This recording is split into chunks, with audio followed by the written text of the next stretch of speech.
Welcome. Thank you for joining us for another video. Since we have begun focusing specifically on mysteries here on the channel, we have seen several cases so far where people have vanished to never be seen again. There are several common threads among these cases, none being larger than the appearance that the investigators in the cases seem to either not want to put in the effort or are covering up possible corruption. Today's video will take us to New Haven, New York, where claims of police incompetence has been accused since the beginning. With that being said, let's get into it.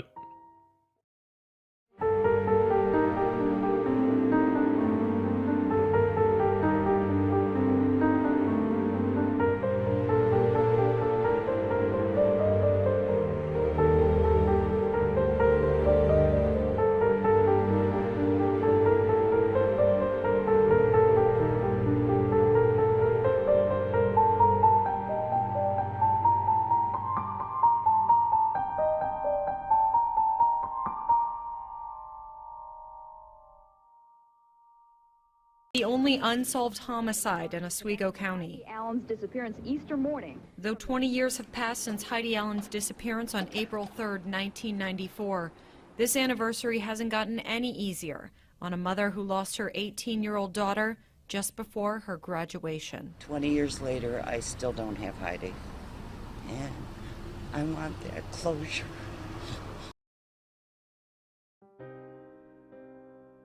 Heidi Marie Allen was an 18-year-old young woman who had dreams of one day having a family and working in either education or counseling. She was remarkably close to graduating from Onondaga Community College with a degree in human services, and she had just recently put in a job application with the District Attorney's Office of Oswego County. Heidi's name will be forever tied to the District Attorney's Office of Oswego County, but not because of a job. On Easter Day, April 3rd, 1994, Heidi Marie Allen would seemingly vanish with very few clues left behind. Allen worked at D&W Convenience Store at the corner of State Highway 104 and 104B in New Haven, New York. She was working alone and had opened the store by herself at approximately 5:45 that Easter morning. Sometime between 8 and 8:15 a.m., a person flagged down an Oswego County Sheriff deputy in front of the gas station. When police entered the convenience store, they found all the cash still in the register. They also found several small stacks of cash on the counter from where customers had left money for the fuel and merchandise that they had taken since no one was working the front counter. The last transaction that had been recorded on the cash register was at 7:42 earlier in that morning. The police conducted a thorough search of the store and surrounding parking area, but they found almost no clues. Heidi's jacket, purse, and keys were still in the store, and her maroon station wagon was still sitting in the parking lot. It was obvious that Heidi had not chosen to just leave. Shortly after police had begun their inquiries into Allen's disappearance, Richard Thibodeau heard that something had happened to Heidi from the D&W convenience store. He knew that he needed to contact the police because he had been at the store earlier that morning and had seen Heidi. He phoned the investigators and notified them that he had been in the store earlier that morning to purchase 2 packs of cigarettes. According to Richard, he had no clue that his cooperation with police would change his life forever. A witness called 911 and said that he saw a light blue van in the parking lot of the convenience store that morning. He claimed that he saw 2 men with a woman around the van. He then claimed that one of the men had the female in a bear hug grip and put her into the van. The type of grip that he described as being a bear hug grip is very important. We'll bring this up later. This is where the investigators made their first connection to Richard Thibodeau. Richard drove a van very similar to the one the witness said that he saw that morning.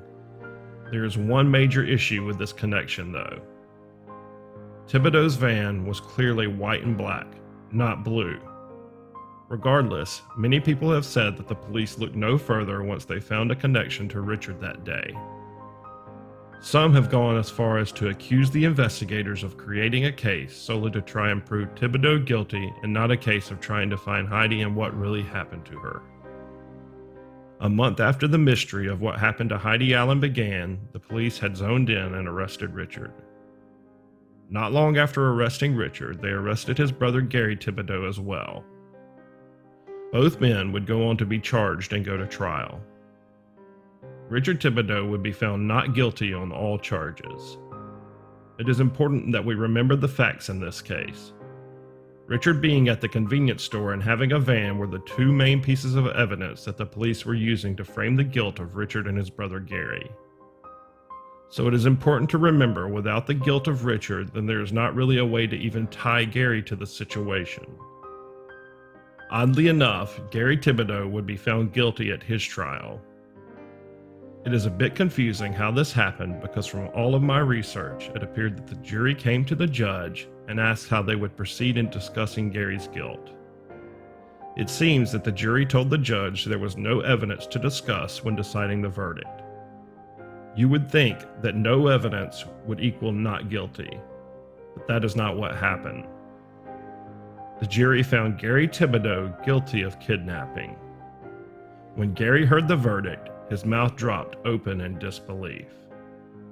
This is the point that the mystery of the disappearance of Heidi Allen begins to take some interesting turns. Federal prosecutor Lisa Peoples began looking into the facts surrounding the conviction of Gary Thibodeau. She believed that a major miscarriage of justice had occurred. Unfortunately for Gary, he had already served the major portion of his 25-year sentence, and he was suffering with chronic lung disease that would eventually claim his life. Peoples uncovered a bombshell regarding Heidi Allen. She discovered that Allen had been a drug informant for the Oswego County Sheriff's Department since she was 15 years old. Peoples also found out that the prosecuting attorneys in the case against Gary had withheld this information from his defense team. This was not the only thing that she uncovered. Sometime before Heidi was abducted, and this mystery began, a sheriff's deputy had accidentally dropped the county's informant card of Allen in the parking lot of the convenience store where she worked. This card contained Heidi's name, photo, and detailed information regarding her status as a drug informant.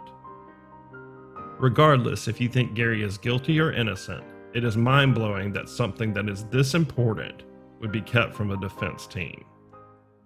Former Oswego County Sheriff's Deputy Christopher Van Patten took a picture of Heidi Allen and put her information, including her chosen codename Julia Roberts, on an index card. Today in court, Van Patten testified about the information Allen provided, saying, quote, "It was rumor mill, what she heard on the street." Van Patten kept Heidi Allen's informant information in his patrol car and at some point dropped it. This is not the only thing Lisa Peoples discovered about the prosecution and police squashing of evidence in this mystery. At this point, Tanya Priest becomes a major player in the potential solving of this mystery, although it is baffling why she was not an important figure in the story long before now. Tanya began openly telling a story that she claimed she had been telling police for years. She said that in the early 2000s, she was at the home of James and Vicky Steen. Priest and Vicky were watching television one day when something about the Allen mystery came out on television. She said that she and Vicky began discussing whether the Thibodeau brothers really committed the crime. It was at this point that Priest claims that James Steen turned around in his chair and asked the women if they really wanted to know what happened to Heidi Allen. Almost in a bragging, jovial manner, laughing, he began to tell them a story.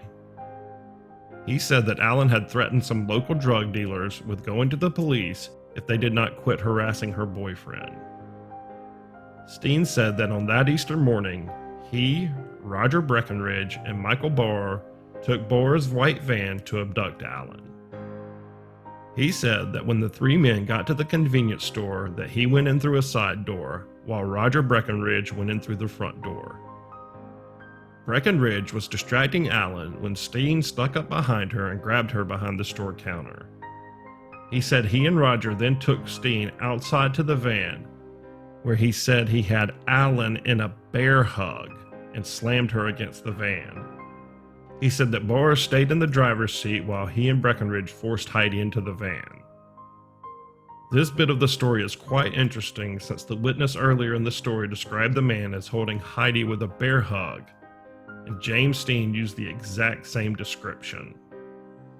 He said that they took Heidi to Roger Breckenridge's then girlfriend's house, where the men took turns beating her in the garage. James Steen said that they beat her until she died. Tanya Priest was not the only witness to come forward and tell the police the same story. Several other witnesses claimed that they had heard James Steen bragging about committing the crime. If anyone questions what type of person Steen is and if he would be capable of doing something like this, they would receive that answer just a short time later. James Steen and his wife Vicky would separate not long after these allegations arose. Steen would go on to take the life of Vicky and her new boyfriend. He is currently serving life in prison for his crimes. Tanya Priest claims that the police constantly blew her off and made her feel like what she was trying to tell them was unimportant. She went as far to accuse one investigator of aggressively telling her that he didn't care if they ever found Heidi or not. She said at times after this mystery began that the police would completely ignore her. With all of this new information, Gary Thibodeau and his new defense team, led by Lisa Peebles, felt confident that they would have a successful appeal. Unfortunately for Thibodeau, it did not turn out that way. Gary Thibodeau would end up passing away in prison just 2 years before he had the opportunity to be released on parole. In a 64-page decision, the judge overseeing the appeal said even though there was a, quote, plethora of information presented, it was not enough for him to overturn Thibodeau's conviction and order a new trial. You didn't feel very confident during the appeal, did you? Oh, no. This is a kangaroo courtroom all the way, just like the first one. Got the decision. Judge King denying you a new trial. I don't think were you expecting? Oh, no, I said from the beginning, this guy was just tapped in there to prolong this and drag it out as long as he can, hoping I die in here. There are so many sad and unfortunate pieces to the mystery that is the disappearance of Heidi Marie Allen. It is easy to get caught up in all of these instances where things were done incorrectly, but it is very important to bring the focus back to Heidi. To this day, she still has not been found. The disappearance of Heidi Marie Allen will probably never have the complete truth exposed. Unfortunately, without Heidi here to tell us exactly what happened, we can only speculate on who the true perpetrator or perpetrators were. Thank you so much for joining us for today's video. Your continued support for the channel is very much appreciated. Please like, subscribe, share, and post a comment. Don't forget to hit that notification bell so that you won't miss anything from the channel. Until the next one.